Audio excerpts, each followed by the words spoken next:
Hi, how you doing? I'm Tyner for TK24 Sports. Now it's day 3 talking about the European Super League, and this is my one idea I think is a great idea in order to get everyone back together, back to the table, and get this thing moving forward, but with a purpose. Now, if you're familiar with NBA basketball, you'll know the name Adam Silver got rid of Donald Sterling, who is basically a big out racist, isn't he? But one thing he done was he made sure that this man could not be an owner of an NBA franchise team because of the conversations he was having with his partner, can we say, with her involvement with Magic Johnson. Nothing sexual, of course, just a conversation of why do you have to hang out with blah, blah, blah. You know the rest if you know the rest.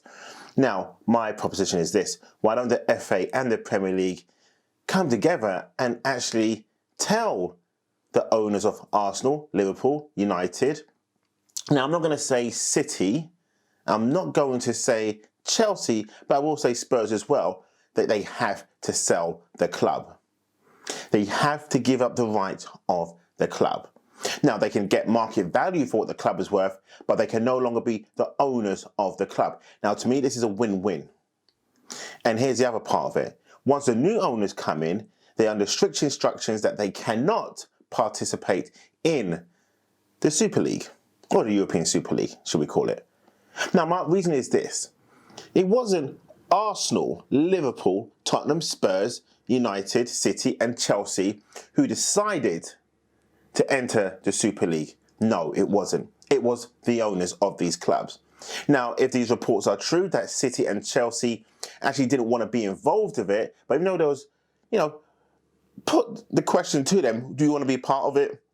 And they were told X, Y, and Z is going to be part of it, and you're going to be playing with this. They thought, you know what? We don't really want to be part of it, but then do we want to be excluded? Should this actually happen? So they went along with it. Now, those two teams, now I will say to this, and I've always attested to this, I think Abramovich is one of the best owners ever in the Premier League. This man came in, he disrupted the flow of United and Arsenal's dominance of the two teams constantly fighting it out, and he done something about it. He put his own money in to compete. A lot of people didn't even like it back then when Abramovich was doing it. I loved it because there was a new guy on the block showing his wealth and saying, listen, I'm here to compete, I'm going to build the best team, and that is what I do, even in business, whether and however he gets his money. Anyway, back to this. I really do believe that the FA and the Premier League and the other 14 teams in the Premier League need to vote and say they should be removed. They need to be forced to sell their club and get market value so they're not getting undervalued on this money.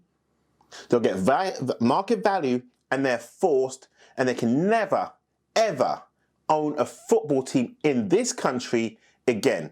Now, should they wish to go and do it elsewhere? Yeah, go and do that elsewhere. If you want to go back to the MLS, go and do it there. But what you're planning to do and collude with the rest of Europe, not say the rest of Europe, the other teams who are in debt and have no money, go and figure it out elsewhere. But guess what? You're not doing it on our turf. You're not going to bring over your ideas from the States where you always win, regardless if you win or lose, and still get money without putting money in. You're not doing it with our beautiful game. It's like us going over to America, start owning the NBA or MLB or the NFL franchise team and saying, do you know what? This is how we do it over in Europe and the UK. We're going to change it all up. We're going to format our own super team or super league. And we're not going to include anyone else. Do you think that's actually going to work? So why is it, that tolerance wouldn't work over there, where we have to be tolerable to these guys, especially the Liverpool, the United, and the Arsenal owners? It's funny, isn't it? The 3 American owners of our clubs are trying to impose their philosophy to us, where our philosophy has been working. Don't get me wrong, there are some greedy people out there in FIFA, in UEFA, in Sky Sports, and the Premier League anyway. I've already said that the Kool-Aid is drying up, and I do believe there is a shortage of cash coming in, but that doesn't mean that you have to go up and set up shop elsewhere and exclude everyone else. If you're doing this for the nature and the good of the game, then you include everyone. Then I don't think anyone else would have a problem with it. I think they'll turn around and say, do you know what? I like what you're doing. You're sticking it to UEFA and you're saying, we all can make some money doing this and UEFA's got to fix up. But they didn't. So my proposition is this, and this is the movement I think that can actually gather pace. We should start the movement by saying you cannot punish the club and the elect supporters or the players, but you can punish the owners by saying you have to sell the club and be removed. That punishment there will send shockwaves across Europe and across the world. That we don't play when you try and play with our way of life. How many of you will then be objective to that idea? Of that the fact that the owners will now have to sell and be removed. Can it be done? Yes, it can be done. Will they do it? Well, that's another topic for another day. But how many times have we seen owners have this sort of attitude coming in and trying to change the game? Have we seen Roman Abramovich trying to do that? Even when Chelsea were not winning the league and they were still competing, did he decide, do you know what? This is what I'm going to do. Even when us and the British government don't even let Roman back into the UK, did he throw his toys out the pram? No, he didn't. Last year, what did he do? Boatload of money. There you go. That's the difference, you see. Roman acts in class. These three guys, jokers. Absolute jokers. So, are you with me on this? The movement has to start. We have to invoke this and say that Premier League, the government, the FA have to have a set of balls now and turn around and say to these guys, you have to sell, you're going to get market value, but you can no longer and will never be allowed to be an owner of a Premier League or an English football team ever again. That is it. Very simple message. I don't even need to go on about this one because the message is clear. Let's get this one moving. Let's get this message trending and let's share this so this message will gather pace. And I guarantee you this, the 14 other clubs will be up for this. Now, do I know that? Not for sure, but I'm sure they would. I'm sure they'll be like, do you know what? It wasn't actually Arsenal who went on the march in charge. The name went on the march in charge, or the ghosts among the Emirates, the statues around the Emirates decided to say, hey, guess what we could do? But guess who else it was involved in this? That sneaky, greasy, damn Ivan Gazidis was involved in this. That slippery, Guys, let's get this moving. This is very serious. And I'm serious about this topic. We need to invoke this. We need to get these guys forced out of the club. They need to be told they need to sell their club at market value and be removed. Then the new owners come in and veto this stupid nonsense Super League. And let's get back to normal. Let's get back to playing football. And let's figure out a way to do a 2.0 version of the Super League with UEFA and make and revamp the competition in a better way. Not even in this format that they've just come out with, in a better way. And oh yes, that's going to be day 4. I'll come up with my idea, and so I'm going to share that with you guys. But thanks for watching. If you like this portion of the show, make sure you like, subscribe, turn that notification so you do not miss a show. So every time we upload, you don't miss out. I'm Ty Knight for TK24 Sports. See you soon.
The fact that these clubs then took the initiative to try and set something up, make more money, and then include everyone else, would we complain as much? Would the Premier League complain as much if they was getting a big piece of that pie? If UEFA got a big piece of that pie, the FA and all other football federations got a big piece of that pie, would they complain as much? No, not at all. And there you have it. So, when you look into blast anyone, blast the FA, blast the Premier League, blast UEFA for letting this happen. They told you this was going to happen. To your face, they told you this was going to happen, and they let it happen. And check this one out again. UEFA tried the financial fair play, didn't they? Why do you think all of a sudden they decided to drop it? Because they saw this was about to happen. They kept on getting told this was going to happen. The rumours were true. UEFA knew what was going to happen, so they dropped financial fair play and decided to say, owners, put as much money in it as you want. You can spend as much as you want. Because they thought, you know what? We might as well just try and join the party a little bit, but we're still not going to give you any more of the piece of the pie that we're making. If UEFA was smart, they could have said, listen, you know what? This is what we're going to do. We're going to do a revenue stream of like this. If you're a bigger club, a bigger statue, we're going to give you a bit more money. It doesn't seem fair, but you know what? You guys bring more to the table than the little teams. Maybe then those clubs would have thought, okay, but I still can't get my head around how Arsenal and Spurs are included in this. If they turn around and said, we're going to take the 3 biggest clubs from each league, make this format go this way, I may have said, okay, a bit better than the Champions League. It's 3 of the biggest teams. So you've got the first place, runners-up, and the third. Let's say the third place was done based on a playoff between 3 and 6. You may turn around and say, oh, this is going to be more interesting now. Now clubs are going to have to invest more. Arsenal wouldn't have competed anyway. They wouldn't have. I mean, they don't compete. But the sickening thing about this is that Arsenal and Spurs are in this and they don't even put a damn penny into their club, into their squad. They don't. You know, Spurs sacked Jose today because they're thinking they're going to get 300 million every year, maybe from the start of next season. So they can afford to give this man a payoff. Do you think if this was announced that Jose would have been gone? Hell no. No way, even with the crap football that they played. It's a tough one, guys. It is a tough one. It's a tough one to swallow. It's a tough one to take in. But we just have to look at the bigger picture. Who is really to blame for this?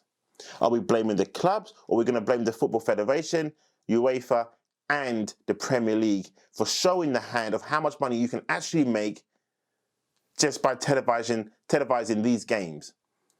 Look at Sky Sports, look at BT Sport. They're upset because they now know that they're going to have to pay extortionate amount of money or not even be able to show these games anymore.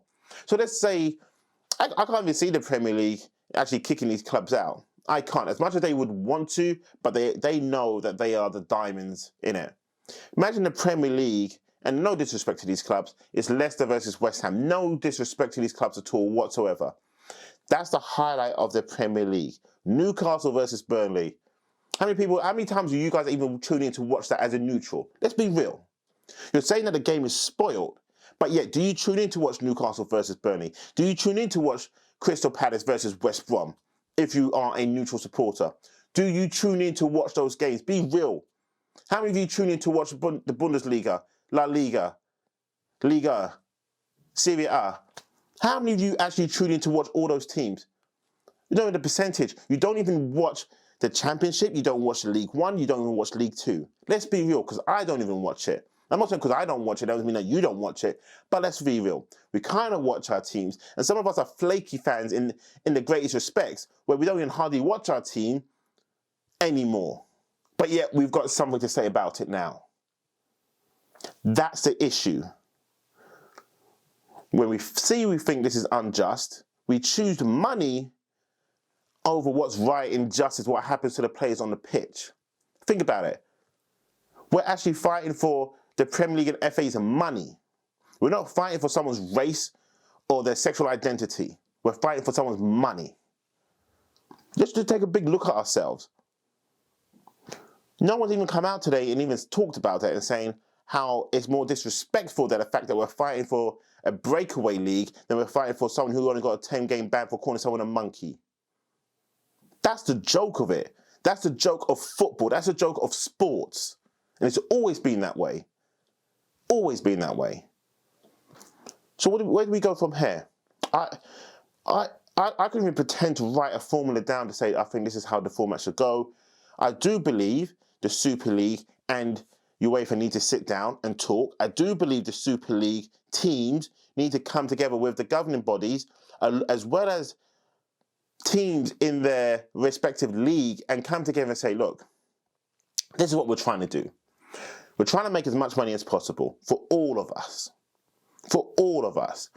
But we need to make the competition better. We need to make it bigger. We need to make it more sellable. The Champions League is cool, but you have to admit the qualification games, the group stages, shall I say, they're rubbish, aren't they? They are rubbish. You're going to get 2, maybe 3 good teams, but mainly 2 teams in each group stage. Apart from that, you get to the knockout stage and it starts getting a bit more fruitful, gets a bit more excited. Like this year's Champions League, how good has it been for the knockout stages? Pretty good, right? Okay.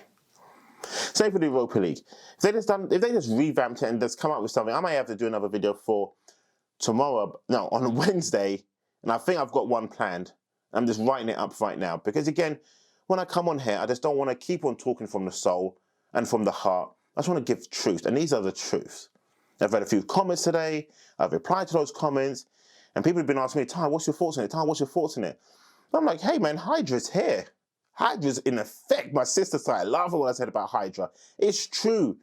They've been hiding in plain sight, and that's sometimes the hardest ones to find. So when they're right in front of you and you don't see it because you're looking for the devil behind, but the devil hides in plain sight. It's no religious thing, it's just the truth. Look guys, we sometimes have to take the emotions out of it and look at the bigger picture. My club is a disgrace to the fact that they've even entered this. Spurs, it's a joke that even Spurs are involved in this at all whatsoever.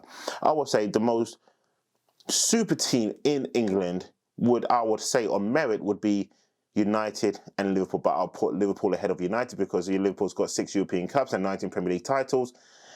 You know, United's got, what, 3 European Cups and 20 league titles, but I still put Liverpool ahead. They've got the credentials to call themselves a European Super League team. That is it. Out of all the 6, that is just the one. All the others are wafy teams. They are. And Arsenal is just the butt of the joke, and Spurs are just the crust of it all. Spurs haven't even been competing in the Premier League at all whatsoever. Haven't competed in the Champions League. And don't get me onto my team, Arsenal. After what, 22 years in the Champions League, they got to 1 final, and that is it. 1 final in 22 years. 3 Premier League titles since the day it was formed from 1992. 3! 3! It's a joke. And they call themselves a Super League team. Please, man. Okay, I'm going to wrap this up here.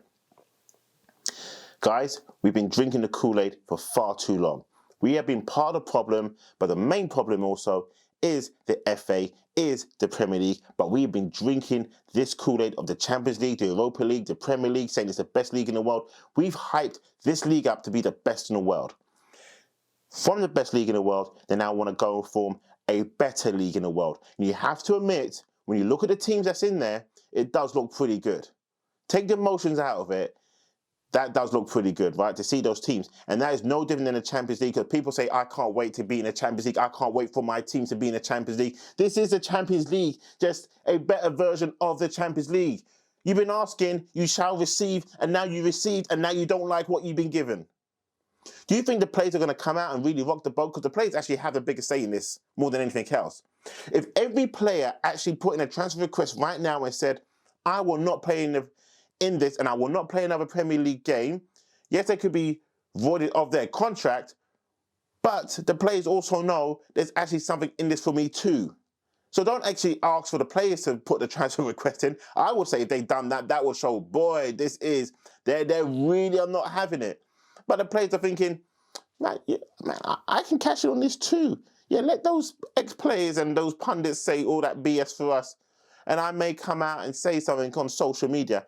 But listen, if I see a player tweet something That ain't them. That's their little social media account managing team. So I don't take that as a 2 cents or nothing at all whatsoever of what those players actually say. Because none of them control their social media account. Not one of them at all. They can't even hold an interview, letting them, no, don't cuss them, Ty. Don't cuss them, because not all of them are like that. Don't cuss them. Stay calm. Guys, the Kool-Aid is done. Hydra is here.